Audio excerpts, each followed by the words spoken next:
presenting. Yeah, past and present.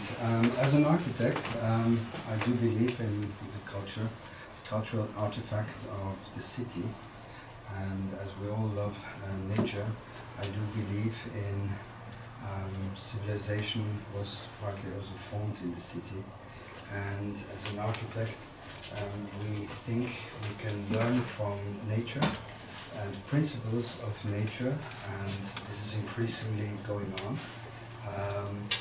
but not mimicking nature. I think this is a false path.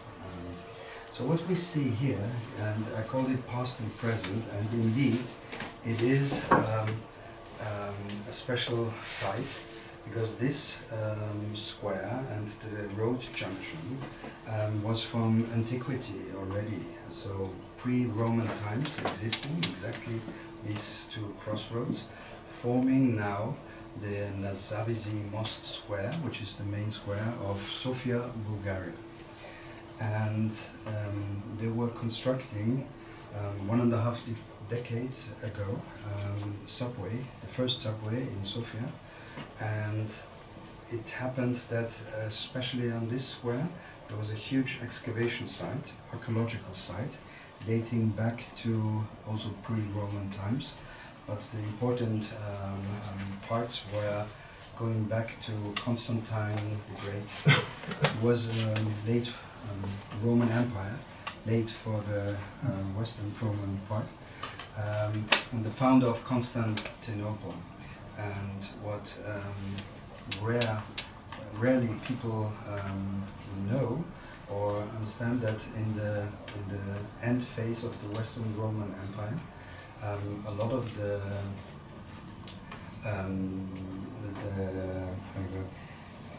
figures and the leaders, they were coming not from Rome but from the periphery, like Diocletian from Split, and so it was that Constantine came from Niš. Niš is a city in nowadays Serbia, south of Belgrade. So the way coming to, at that time it was called Thracia, coming to this plains was due to the necessity of thermal waters, because the Roman soldiers in the cold, they wanted to have a nice comfort with thermal heating, thermal waters, and so he was thinking about creating here the second Rome, before it was founded in Constantinople. So there's a huge excavation site, which, and that's the interesting thing, which wasn't known by the public. It wasn't known by the Bulgarian. And the reason why this square is existing, and here we see the next one,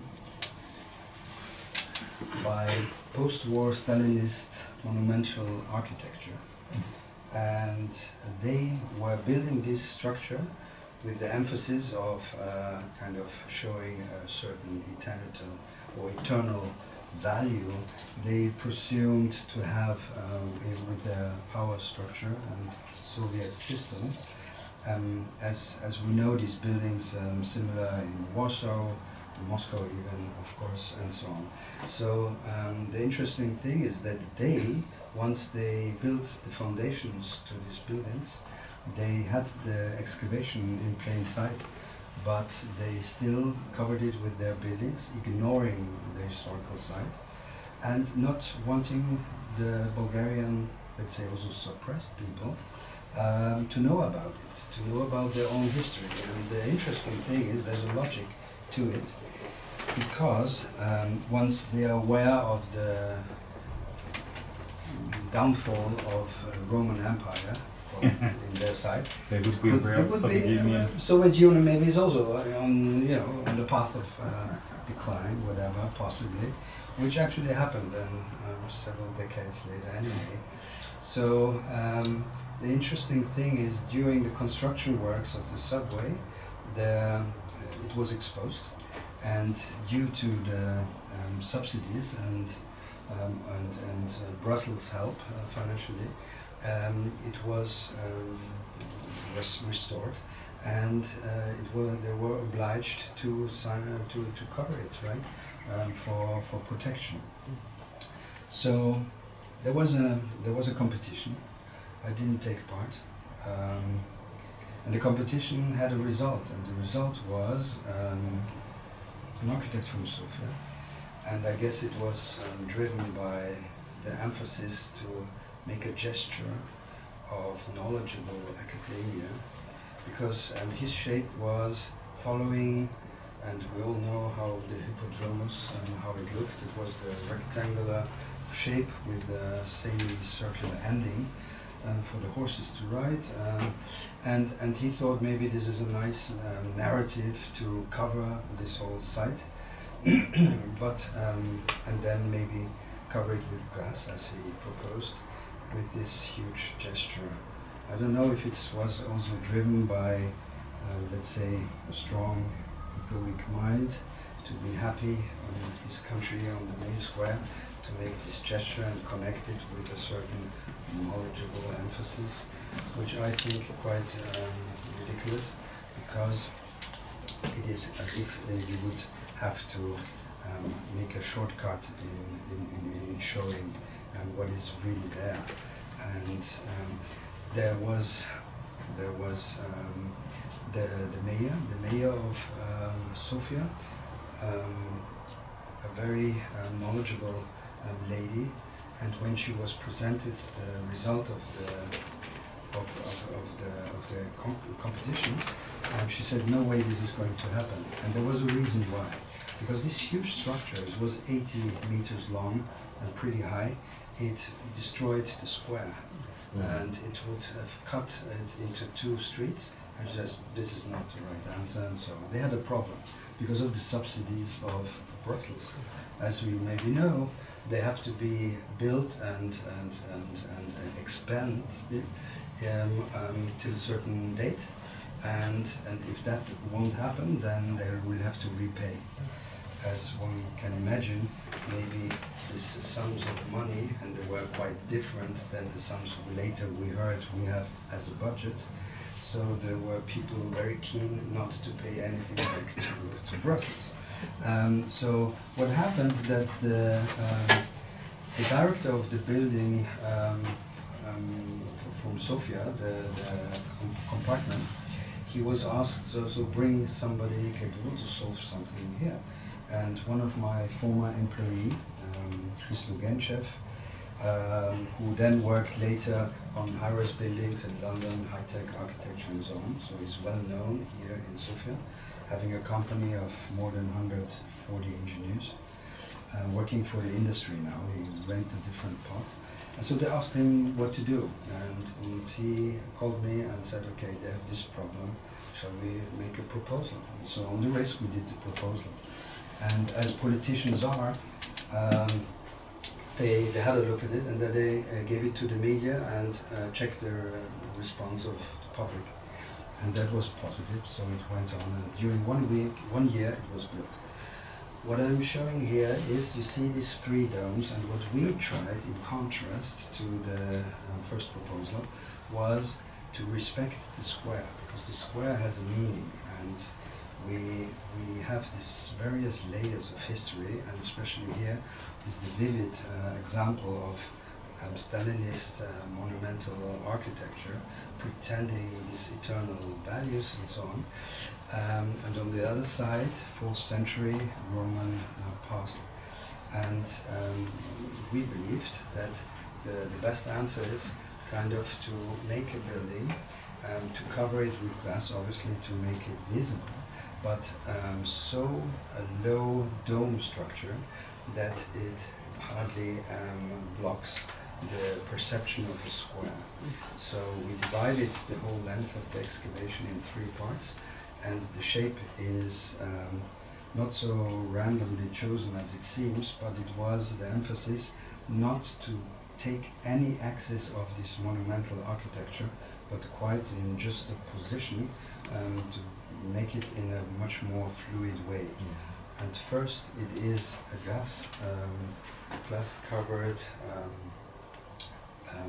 rectilinear, quadrilinear mesh structure, steel and glass, and this helps to cover a width of about 16 by 16 meters with a very, very slim steel structure due to the geometry of it.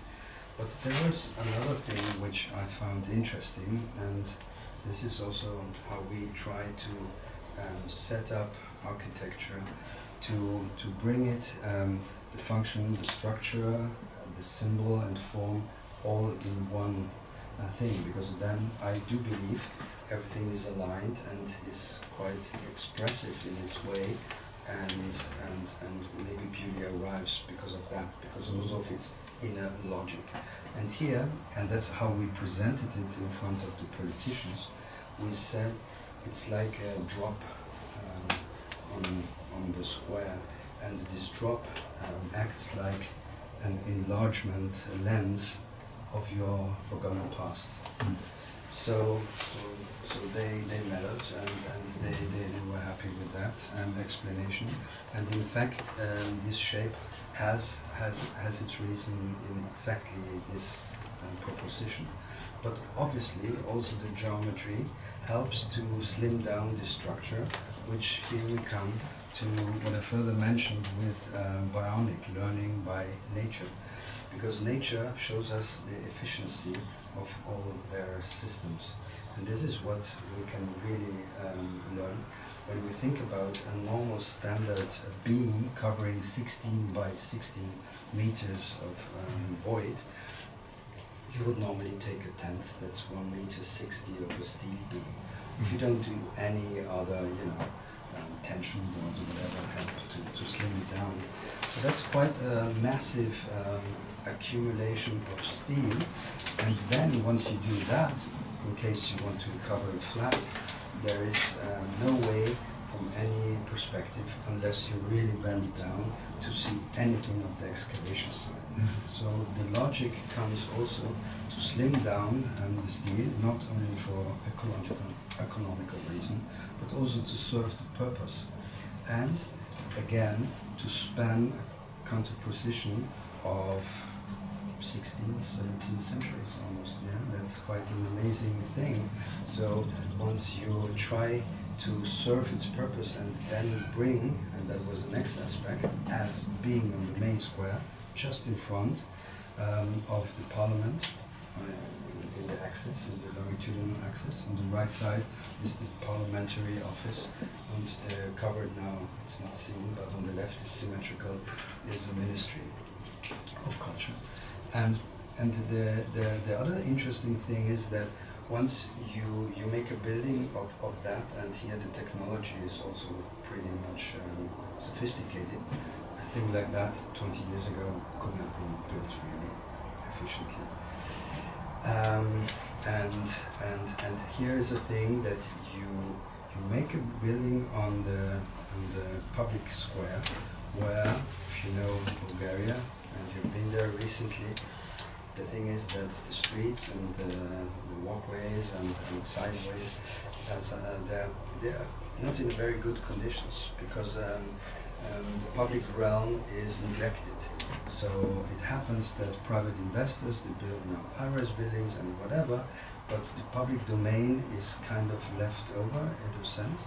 And so to put a building of this high technology somehow in front of their faces, where they have absolutely the perfect view on it, keeps them to maintain it, because you have to clean it, otherwise it looks really shitty, and that's the counter for that, obviously.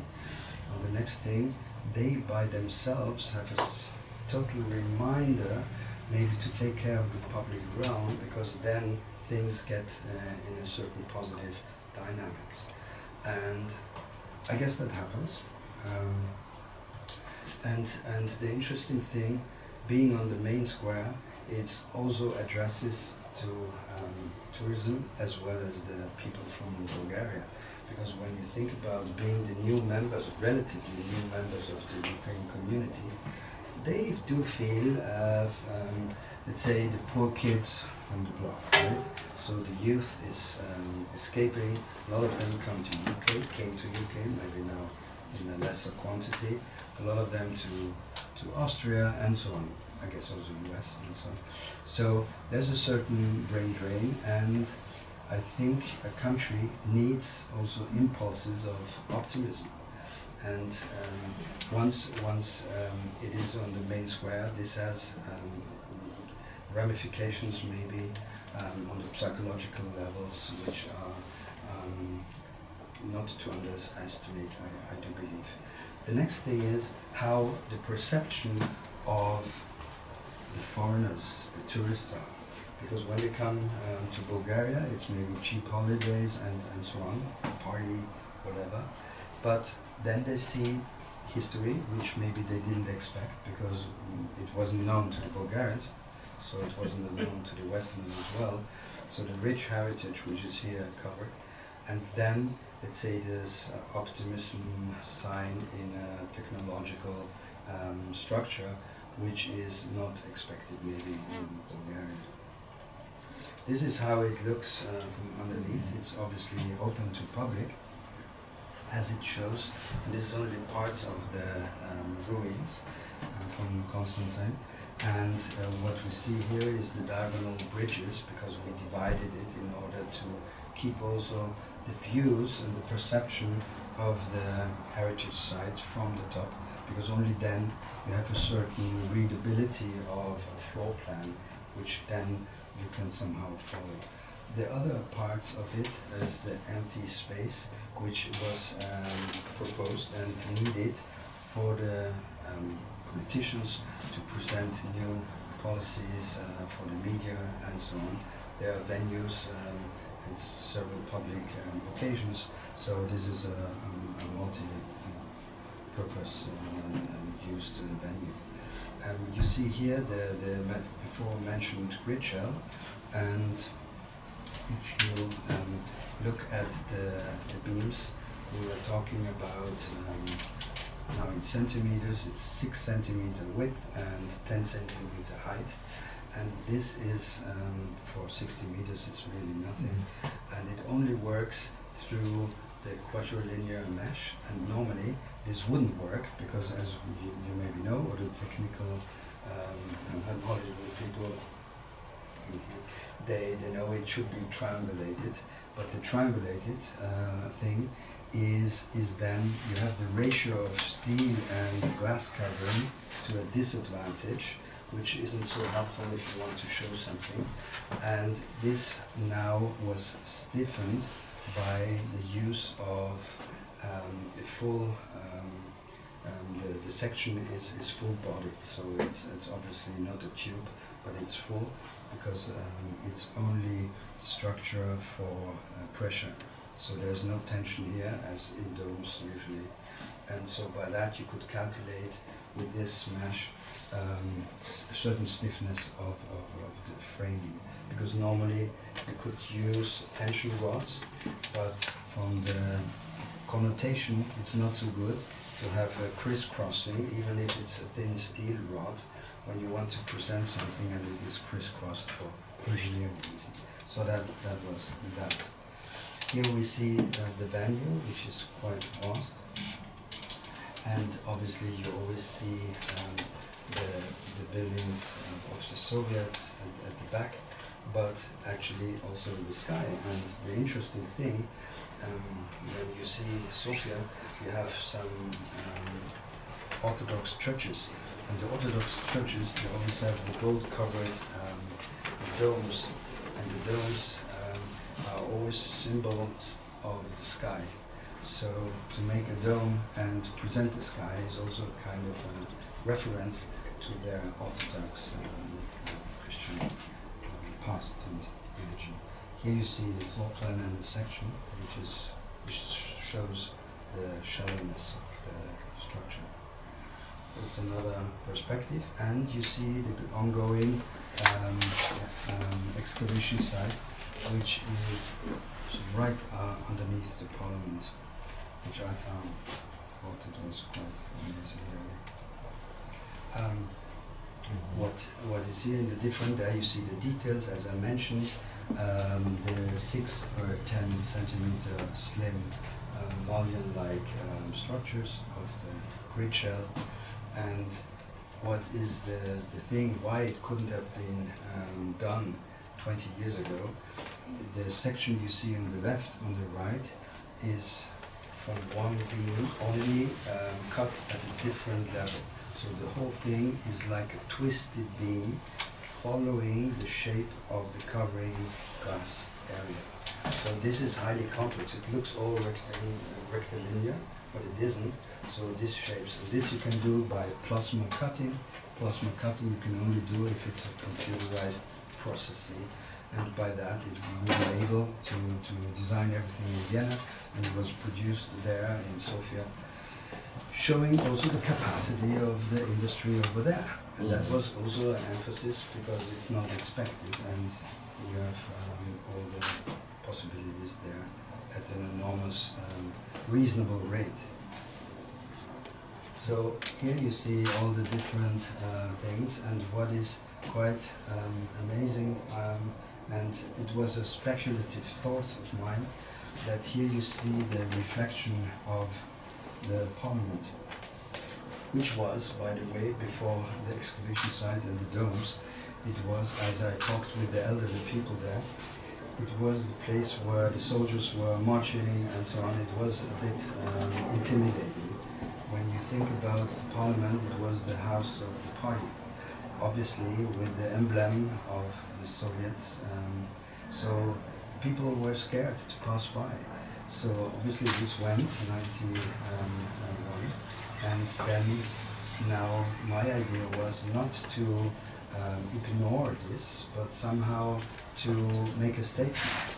And the statement was, as you see in the reflective ephemeral picture, to show how policies and architecture, how they want to influence the individual perception.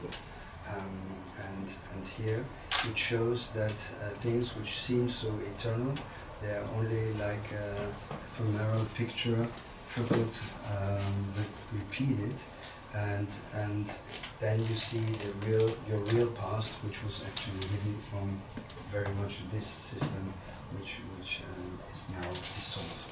So the thing, how you do a building, and you put a meaning into it, and not only in one functional aspect, but to load it with various reference. I think this is also a certain necessity, how to react as an architect at such a critical and interesting public space. So it's not only learning from nature how to slim down and construct in a very reasonable way, but also to give a statement which maybe is seen, perceived, but at least felt by the visitors. That's it. Thank you. Thank you.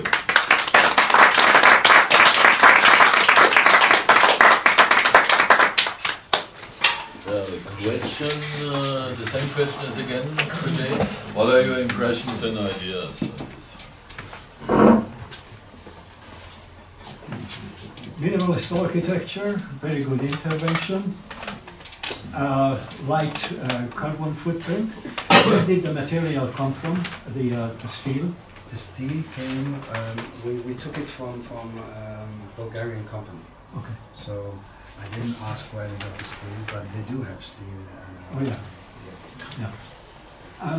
I'm quite impressed by the the structure itself, which is not even how should I say? The dome is not quite symmetrical. Absolutely right. And as you were mentioning to me, it's really quite a difficult thing with 16 meters with this very light structure. So how was your, how should I say, relationship with the Bulgarian engineer? I had to teach it. Oh, I know it sounds stupid, but it was interesting because you know what? He came first with 40 centimeters. That was like that. And I said, no, that's not good. No way. You didn't understand what I mean. And he was a bit pissed off, of course. Yes. Because normally it's the other way around, right? The architects are told by these engineers what to do. Right. And I think that's pretty wrong, because you have to know something of engineering, not to be fooled, because you're fooled as an architect very easily by the companies that tell you, oh, Right. it's not possible, engineer is not possible, and then you're like, you know, okay, you give in, and that. So you have to stand for it. And I was teaching lightweight structure at the University of Technology, Nice. so I feel very much engaged. So he had to learn his lesson. He in that did. sense. He wasn't happy at first, but then had a smile and he was happy. So that's the thing. We only want a good result, and I am not so easy in the process because I don't really care. We all have to work a little bit. And what he obviously didn't understand is that for him it was the weakness of the quadrilinear mesh. And so he calculated as a beam by itself. And obviously that is an enormous plus on dimension, 4 times the height of the What structure. was the joint in the mesh? Welded? It's one. Yeah, it has to be welded. Yeah. And that's what I told him. You have to consider that with this relation of 1.60 m and the section being totally massive, calculated as a stiff angle. So okay, he did, and then he came down with 10 centimeters, which is really nothing. And so happy. I don't want to say rule here the things. There are others. I have some other questions. Okay, the interesting It point told is, me, wait, perhaps interesting, that 4 persons on a square meter. Yes, yes. On each glass plane, we had to, in case there is, demonstration and so on, uncontrol of masses, that 4 adults, so let's say 80, 90 kilograms, and on each glass panel, and that has to hold, and that's what it does. But you can believe me, they will get scared as hell when even 20 or 30 are there, so it will never happen. But what does happen, and that was the thing, because obviously we had to make a railing, and our permission plans, they forced us to make a railing. I didn't want to make a railing. Right. I said, okay. So then came my idea. Say, okay, let's give in, and we draw a railing, which was cantilevered from the last bits of the steel joints and so on. And I was like, and now I trust the Balkan mentality. We won't build it, and they won't care. that was fun. So it's a speculative thing. As an architect, you always sort of kind of think. And it works. And now I was there. It was for a new project, which hopefully picks off soon. And I visited the thing, and was always, of course, I want to see it again. And I saw small stickers at the border with a beautifully designed, a new icon design. Somebody crawling on a shape. Don't step on the glass. So I said, okay, I can live with that. That was really that. But it's very interesting. I think it's also very slippery, so it would be. Yes, but I heard the BMX, the bicycles, and the young guys, they tried. It works, it helps, but it wasn't meant for it. So if I may ask another question, what else did you have to design underneath? This is a public area, say washroom, storage, whatever, information. Yes, this was the thing, because me being an Austrian, so in order to be a bit diplomatic, this was given to young Bulgarian architects, and they took care. What there was, and the first there was also, and everybody was having difficulties with it, to make at that side, to make an elevator for the handicapped. Right. And I said this will ruin everything, so and I set it next to, because there's also a chapel of the 6th century, so you have already the disruption of the square, and right next, very delicate, so this was a decision in order to keep it plain and simple, and it works, and it's perfectly connected. How deep is it? How deep? Some years now, but it's about 7 meters, something like that. It's quite a nice space for bed use. So how much of it is prefabricated and brought in by crane, and how much erected on site? And I think it's a fabulous project. And I ask you that also because you showed the ruins underneath. And so how do you protect them and scaffold around them in order to put this on top? Right. First you had to, in order, because to get this slimness, you need a frame which is on the 0 level of the thing, not to put any sideways pressure into the other parts. So this was done first. Then they were protected in a smaller scale down there, in order if something drops. And obviously some of the meshes, which were first built in a big factory, to see it one by one, and then divided in several parts just to transport, and over there it was then a very small effort. But what is also interesting, because this is two-folded banded glass, is quite a thing, it doesn't happen often, it's very expensive. Is the glass made in Bulgaria also, or is that Pilkington or something? Yes, it was bent in Bulgaria, Really? but it was a German glass company. Yeah. Because the German glass company, they provided this very white, clear glass. Bentheim? We didn't want it again. The bending was done in Bulgaria. Yeah. Actually, No, the company's called Bentheim? No. The company, for the glass company, Yeah. it was a very famous big one. I can tell you now, I'm not in. But they just made the plain glass, which is the easy part, I would say. And so here, as to get this complex shape, and you're very right, it's not symmetric. And the reason why, because at first, once you make a bionic structure, then this you have the fluidity, and it was much more expressive. But there was another thing: the site, the excavation site, is not exactly in symmetry with the parliament.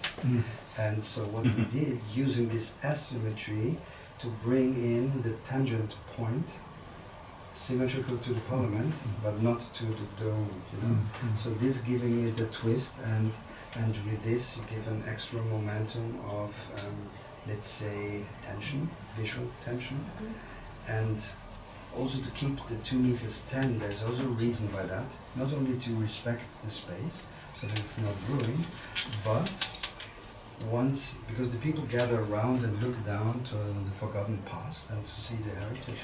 But I didn't want the banality of the individual to see the other ones looking down, because then he's distracted. So when you have 2 meter 10, and it's a very nice perspective because it flees away from your eye point, and you can't see him, because glass, when it's so projected, obviously you can't see through. So you are isolated. You are isolated with your history. And this is what I wanted, because this is all about... I see reflections on the glass. Does that mean that the... Not at all. Because we had, and that's why we took the German company, all right. a choosing of reflectivity. And this is due to the solar impact. That's used how it's used. But here, we took it also, and this was, again, the speculative thought, to be able to see it totally, but like a second layer, like an ephemeral picture, to see the recent past, which we didn't want you to know the long past, So it's a statement of the architecture, of policies, history. You see You that? said it's 30% of reflection. Yes. Yes. Because I have seen glass products where in certain angles Yes. you can see through, but in another angle it's already Absolutely. blocked. It depends also very much on the weather conditions and, Right. and so on. But let's return to the symbolics, also to our general line. What you build, it looks like a basilica, and the other point was, if I understood you properly, the construction is in its total is shaped like an egg. It is an egg-like structure. Absolutely. This is the bionic reference. That's absolutely what we learn true. from nature Yes. reference. The enormous capacity, load capacity of an eggshell, everybody knows it, is due to its shape. And this is used in architecture, and by that it's a reference to nature. But I don't believe in biomimicry, but in more get the essence. Yeah. And by that, it's translated into a cultural artifact, as the city is and was. Exactly. And if we think about the column of Egypt and so on, there was always a reference to nature, but it was always the abstractness of taking nature and building something artificial. I think that this is a very central point in the direction of what Tim proposed, or let's say in more general terms, as the green utopia as a movement bringing culture back to nature. This could be a pathway of it. We take our high-tech, we take our cultural know-how, our technological know-how, we take even forms from nature, but we build something new which is not nature, which is culture. Okay, thank you very much. I understand the concept of the bionic. I find it very interesting, very good. But like Uli always plays the Advocato Diaboli, of course, as a landscape architect, I also want to play it. Because, of course, what I'm missing is the green in the project now. Because there is, this, but it's not in the picture. This plaza is like, as I said, we're living in the climate change. I and, promise. And this plaza, what is the answer of this plaza for the climate change? This is by, because the rainwater, I assume, I don't know where goes the rainwater, and there's no habitat for animals, and what happens if there's a drought or stormwater. So I think this is also, this is the question of the future. So Yes. what is the answer of this plaza to that? Well, the answer here was on several other levels, was quite demanding, so we tried to cover that, and I guess we answered it in various ways, which they didn't even expect. Yeah? But you're right, there are for sure, in an ecological sense, maybe there is not. Yeah? But maybe we have the diversity in the city to have places where we have different meanings, and then we come to the parks where we create all the habitat. And I also believe that, for example, the heating, the overheating in cities as we experience now, there are solutions, there are technical solutions. Why do we always see it as a total threat and we want to cover it with nature as if it's like the weak leaf in front of our the culprits, you know? So maybe it's, for example, you can even have evaporation above the street to cool them down. This could be very easily done. It would decrease 10 degrees. If you have the water. If you have the Where water. do you have the water from? Yeah, I mean, okay, well, in let's say Central Europe, you don't have the scarcity of water. But this is going to be very expensive. And there's another thing, as you mentioned, we are in the zone with enormous heat in summer, and it can get very cold. Not so much anymore, but it used to. In Vienna, at least, we had in the 80s minus 30 degrees. It doesn't happen anymore, obviously. But now we have plus 40 degrees for the sun. You know? So enormous amplitude, which makes it from the physical standpoint, for the building physics, quite challenging. And there are answers to that. But the answers on the technological aspects, I think they are there, we can use it. Why don't we, with these amplitudes, why don't we counteract? Maybe you know about ETH, you know, the Zurich University, and there's Professor Leibelke, I'm a big fan of his work, where he advocates that thermal exchange heating shouldn't only be used as a heating, but as a storage, to counterbalance the heat we have and endure in summer, put it down in the earth, which is obviously like a column. The inflated heat region will be like a column of the drilling axis, and then you, by a binder system, you pull out the heat in the winter and you counterbalance. So I think this is a great thing. It's technology. Why are we scared? I mean, if we have problems, we shouldn't get scared, and we think to work with fear, as it possibly happens now in policies, this is not a good idea. I mean, religion worked with that for hundreds of years.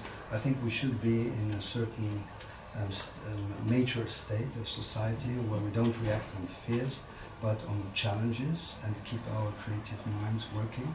And then progress and evolution is a huge thing. I have kept you in mind as in your direction.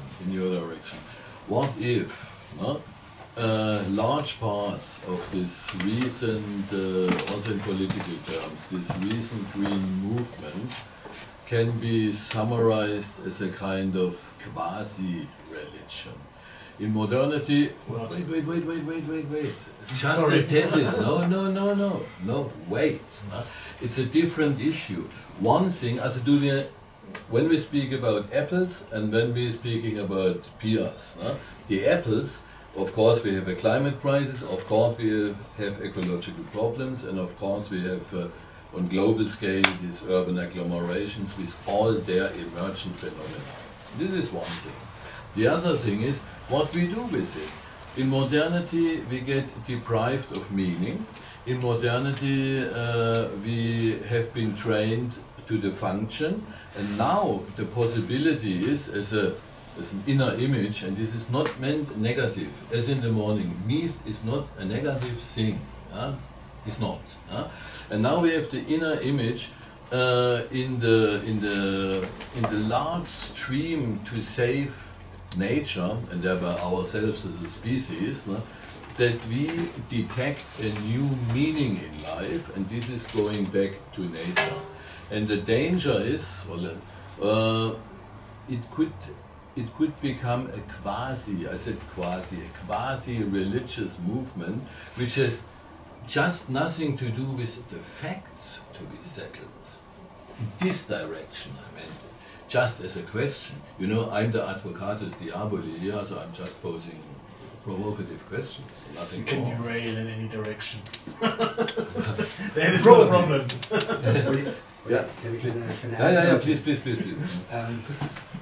I do believe that our consciousness, especially the collective consciousness, can change enormous things. So if our consciousness is based on fear, it's not good, it's very destructive, and we will limit our own capacities.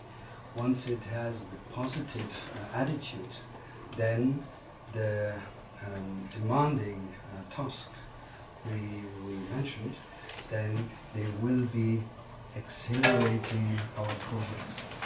And I do believe, and from my understanding, if we think of science, then human beings have enormous capacities beyond our imagination still.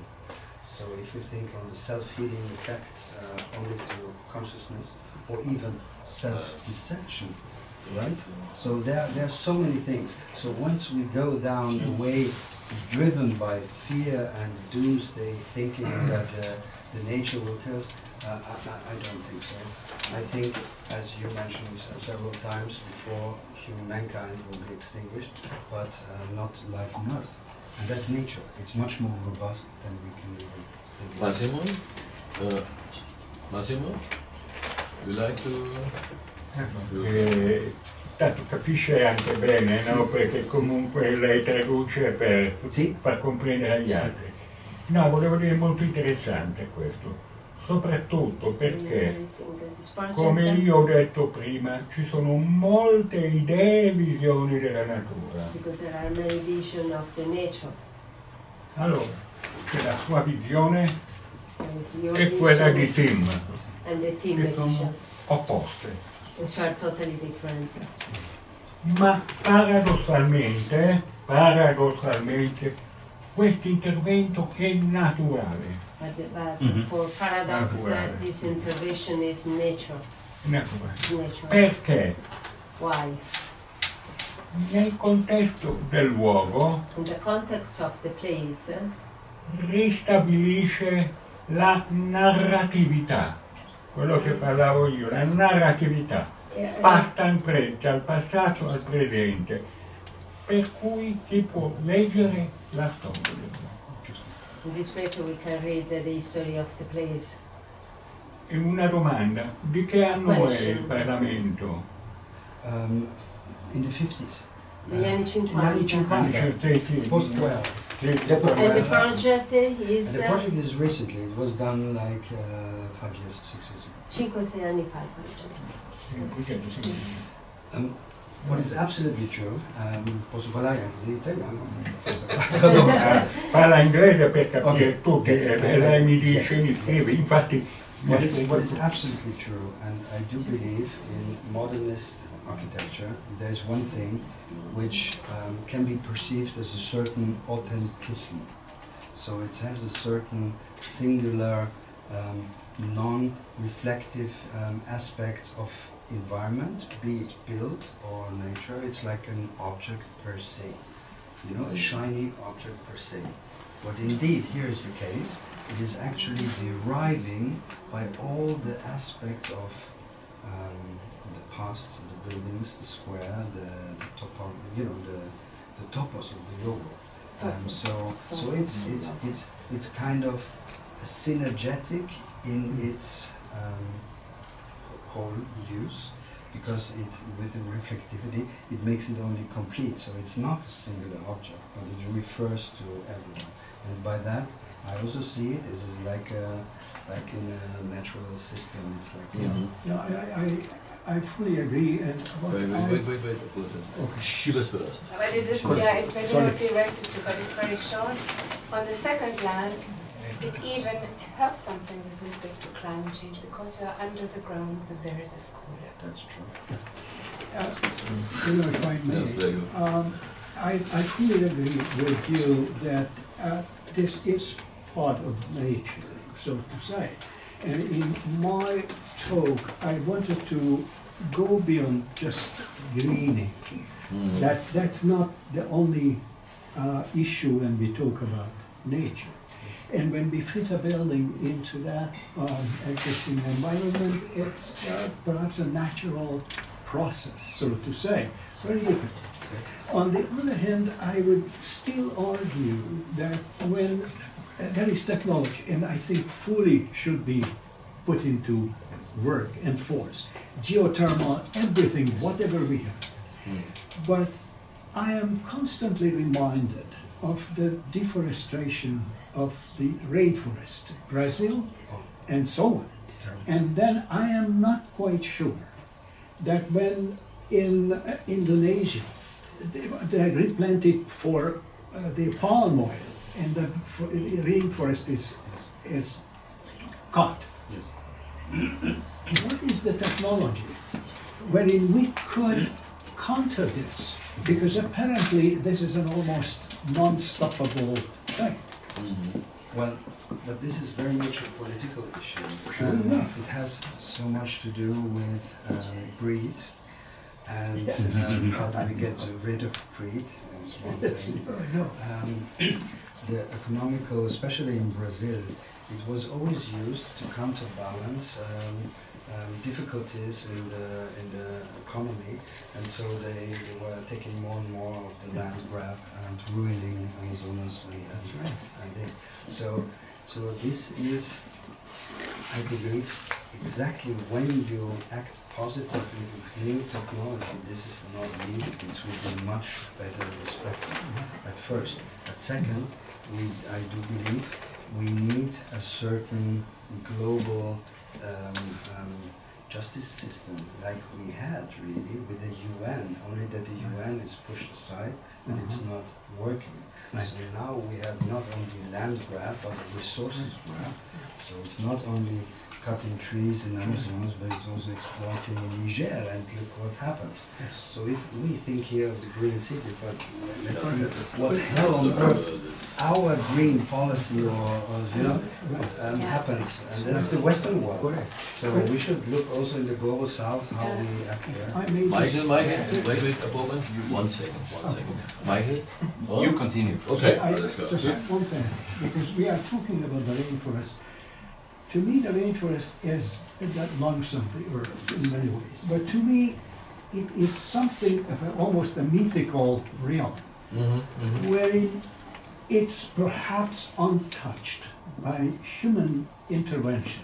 And that's the absolute wilderness, wherein only I can enter by way of imagination. And while I was a kid, and it was an incredible kind of thing, perhaps the unknown, and there's a mythical realm, which I thought, my goodness, if this is done away with, we are all purer. Yes. Right? Purer. Absolutely. And this is not only in ecological sense, where it's so important, but also in, let's say, a different sense of spirituality. Right. If we think about all the plants, all the herbs they've used for spiritual awakenings over there, there's so much to learn, I believe, yes.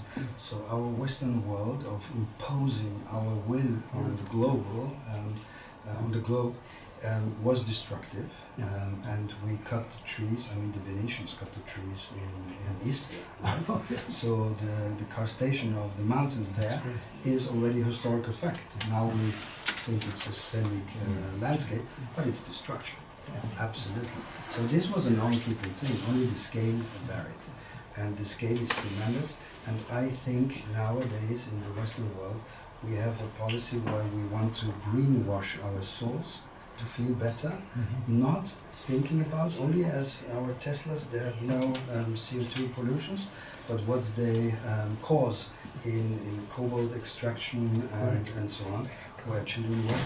I think that's also an issue we have to address, the whole life circle, the whole thing. And then we come to technology, but at a higher means, ethically, ecologically. I think we can't distinguish that. Because now I think we're only on the ecological thing and we have to feel good driving our e-cars. I think it's devastating if you have that as a counterpart. You have to accept the shadow side of the things we are wishing for in our idealistic vision. But the shadows are first to solve, because otherwise we don't get any further. Because it will bang us back very hard. Because actually it's like an obstructing other societies, keep them poor, that we can live our green, better, ideal city life. The muse as a promise will eliminate its own shadows. Absolutely, absolutely. Please. It's a remark on how we talk about nature. Ulrich, you say going back to nature. I think it gives us the wrong direction. It has to do that we need to design a new relationship to nature, with not develop, because I don't believe in development, because it can develop it's unreflected in a way. It just continues, like it with AI these days. A lot of technological people are developing things. We don't know where it will take us. So I think we need to thoughtfully think this new relationship through. But isn't it that thinking on nature is already being separated from nature, and we are not aware that we are part of nature, and, for example, getting less and less involved with natural cycling and so on. So we try to pretend eternal youth, not accepting aging as a cycling process of giving knowledge to generation. That's one part. Doesn't have not to do a lot with nature. Now we invent how many sexes? I don't know. Are you up to date? Is it 60? Is it more? I think it's more. Okay, it's more. Has it to do something with biology and nature, or is it our social construct, our wish to ideologize the sexes? It has to do with your individual experience. Absolutely. Of who you are. Yeah, absolutely. Second, and tolerance to everybody who wants to feel a thing, but where's then the tolerance to be forced to accept 60 sexes where we don't even know how they're expressed, and it's like a thing. So isn't that also a distraction of nature? And we could think about why is that? Why is that progress? Why is that now coming out in a force that it's almost shoved up your, I want to say the word, face, let's say. And is that nature? I'm asking, because I think it's very important. It's very important to, if we have, let's say, we see and perceive nature, maybe to learn out of nature, and then if we invent social constructs, then it can go wherever. But I don't know if it's still related to nature. That's my. Please. In this particular example, the social construct is there is two genuses. The biological is not. So stick to the facts, and then maybe we have to change also society, because we have to see that there is not this binary thing. It does just not exist.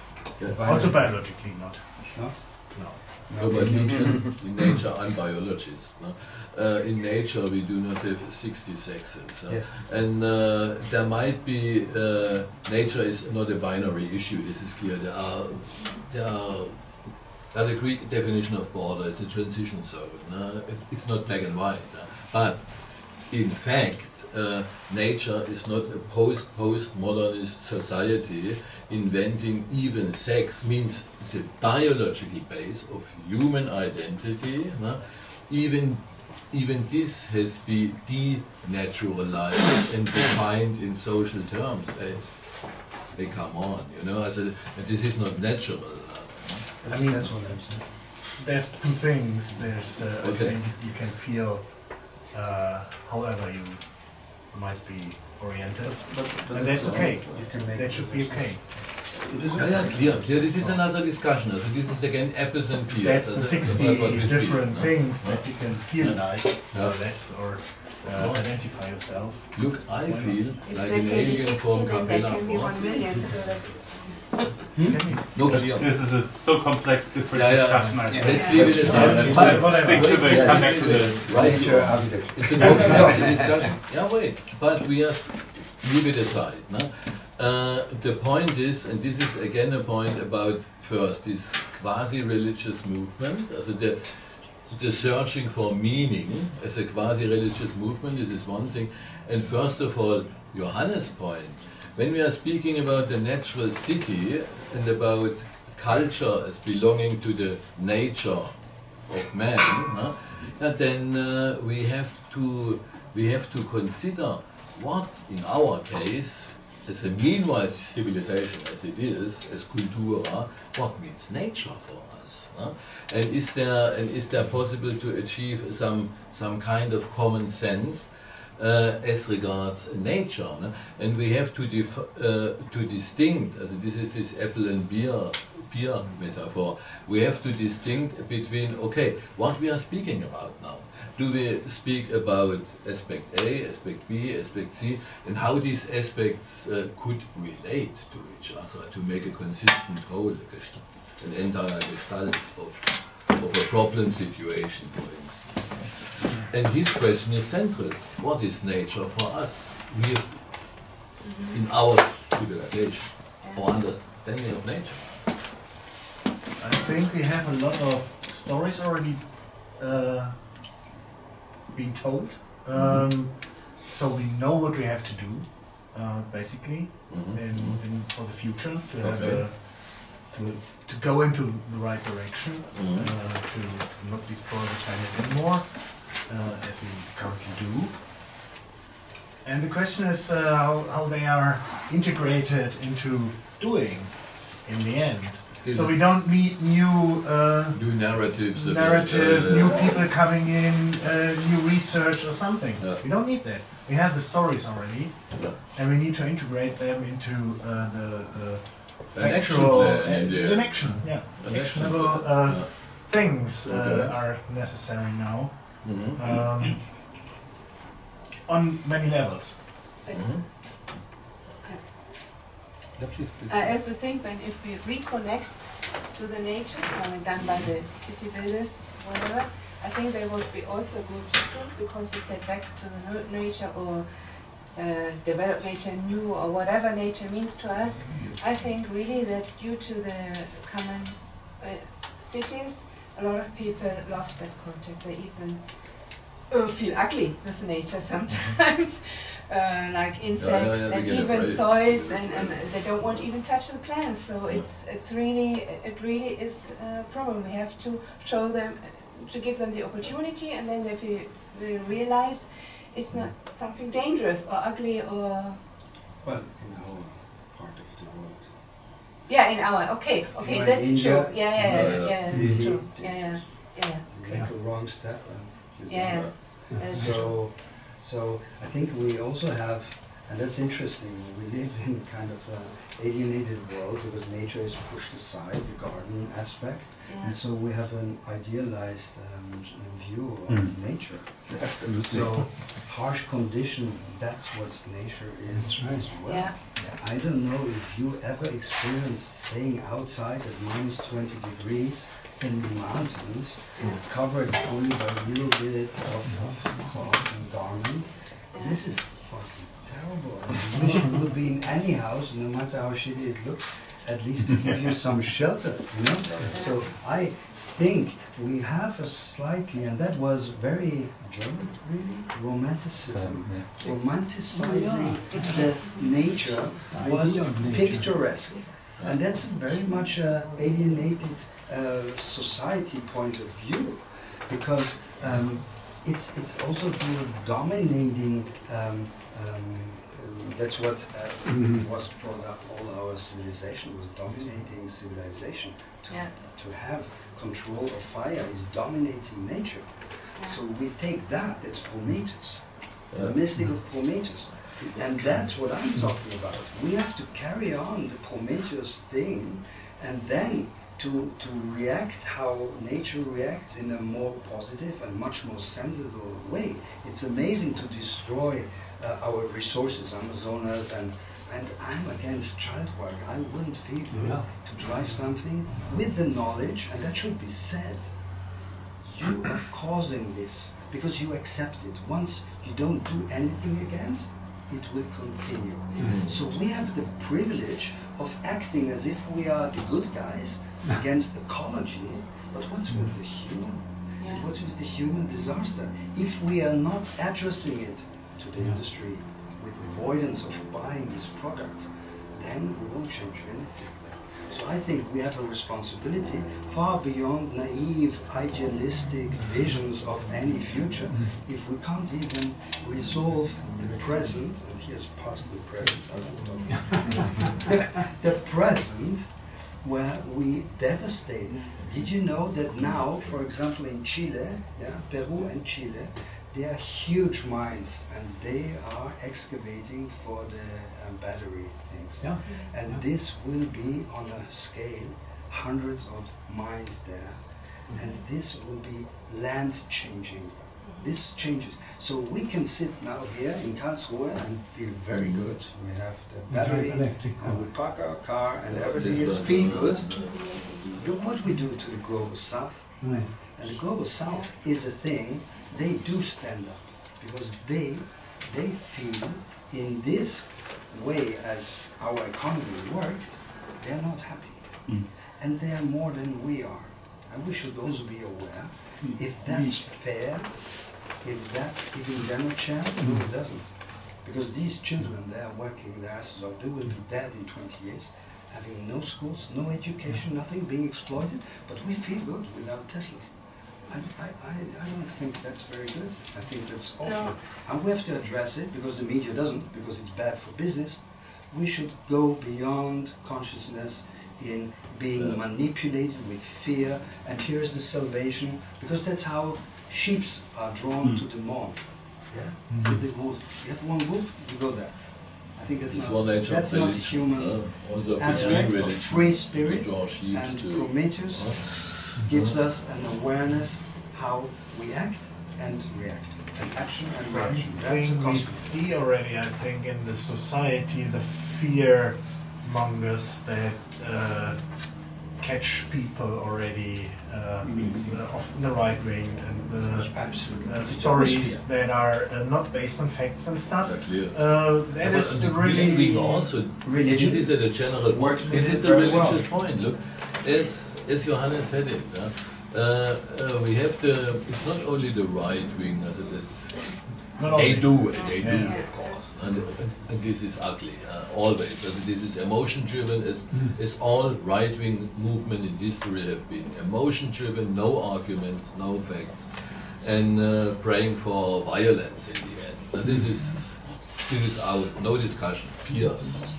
Let's go to the apples, and the apple point is here. We have We have a kind of lying moral, driving our Teslas, I make it on the point, at the expense, classical modern Western countries since the Second World War, the latest on large scale, at the expense of the so-called Third World. This is my example. There will be, as according to the reports, there will be a rainforest deforestation, grand scale. Also this is in the degree, perhaps estimated, perhaps even more than the Amazonas deforestation. Imagine. And we here, living on our still wealth society island, with our moral implications, our ecological moral, our woke moral, our gender moral, our God know the fuck what kind of moral, and we can sustain it only at the expense of the rest of the world, practically speaking. We export our electronic garbage to countries like Nigeria. So a friend of mine worked there with the people reusing the computers. It's a deadly job. In Lagos or horrible. And this is the other side of the world.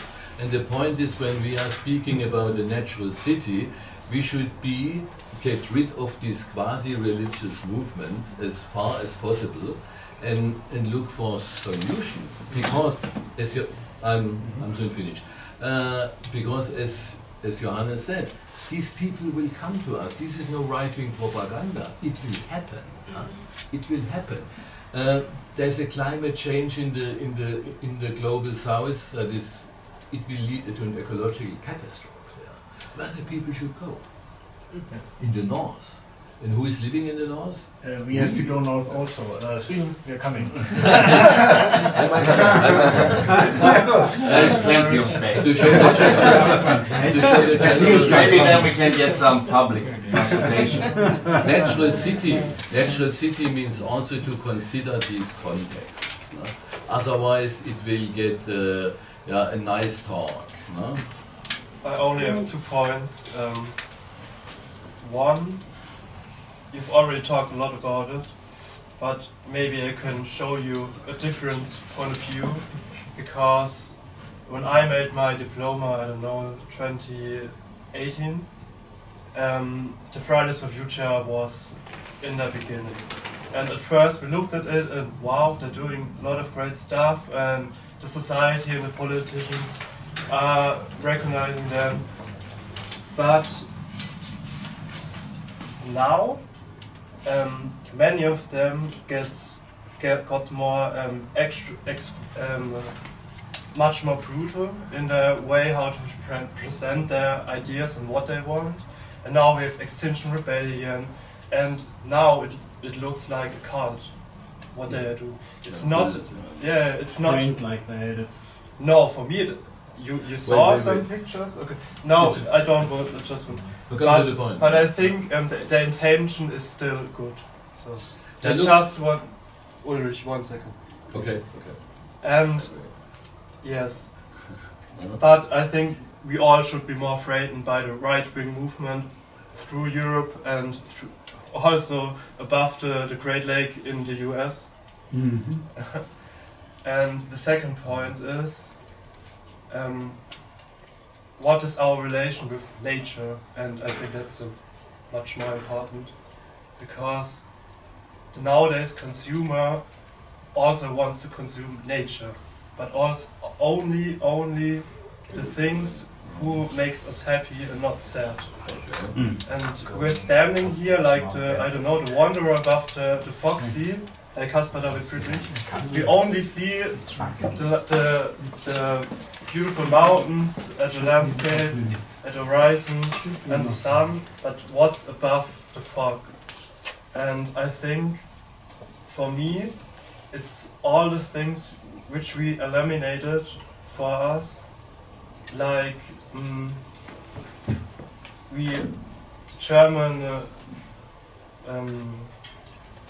people eat a lot of meat, and nobody sees how the animals die because we put it away from us. It's all fabricated, and we don't see all that stuff. And also the silicium mines, you said. Yeah, we're driving our Teslas here, but in Chile and Peru, the complete salt deserts are completely destroyed, and it's just a salt desert, but it's also an ecosystem, and it's a beautiful ecosystem. And, yes. You're right, absolutely. Okay. I would, so I work in Chile. Yes, so that I give back my personal experience about this big swimming pool that we can see from the plane, and they are passing for water and the lithium. I work with the community, so I know that they knows perfectly how to take care about water. So there is an ancient knowledge about the use of the water. So it's clear we are doing a big disaster that can be with the government, with the global economy, which is first to be global is local, so it's national. That's we must remember, because every state is free to do what they want. So Chile is support a lot excavation. So it's a political which is more predatory than to take care and to develop, for example, tourism. They don't develop in one sense, they develop the beauty of the desert of Atacama, and at the same time they take off water. I saw a river which doesn't exist anymore. I saw the small source, and after 10 years this source doesn't exist. So I know they are very, very problematic. But at the same time, I want to give back about the people, because as nature, as culture, people knows how to grow. And they keep care, for example, in Sucaire, where I was working, there is an important channel of water, and they clean the channel from centuries, and that is part of the of an ancient ceremony which take care of the water. And the water is sacred, the mountain is sacred, so all the people is involved in a special ceremony to clean the channel of water. So that's provide the water for for the agriculture. So at the end I give back telling that we need to look at solution supporting people, because the people knows how to save himself. That's it. Massimo? You? Yeah. No, io vorrei dire una cosa, che la discussione che abbiamo fatto in questi giorni dimostra che dobbiamo fare chiarezza su certe categorie. We need to clarify some categories.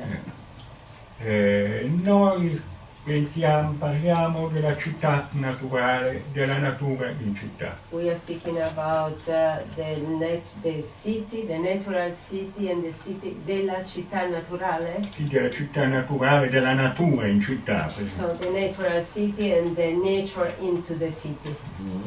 Ma come ha anche ricordato lui, fuori dalla città è un disastro.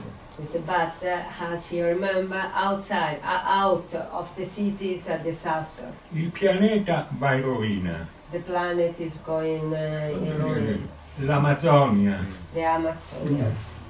L'economia. The economy. Noi viviamo nel liberismo economico. We are living in the liberalism, in the e il liberismo economico sfrutta il pianeta. And the economic liberalism. E la natura nel senso completo. And the nature in the total sense, in holistico. Non solo la terra, ma anche gli uomini. Not only the earth, but also human. Questo è il problema. Poi è tirato fuori la grande contraddizione. You spoke about, you take off the big contradiction. Lo sviluppo sostenibile. The sustainable development. Già Edgar Morin ha sottolineato la contraddizione tra sviluppo e sostenibilità. And sustainable Noi non dobbiamo pensare più a sviluppare oltre. We can't think anymore to develop. Non abbiamo più risorse. We have not more resource.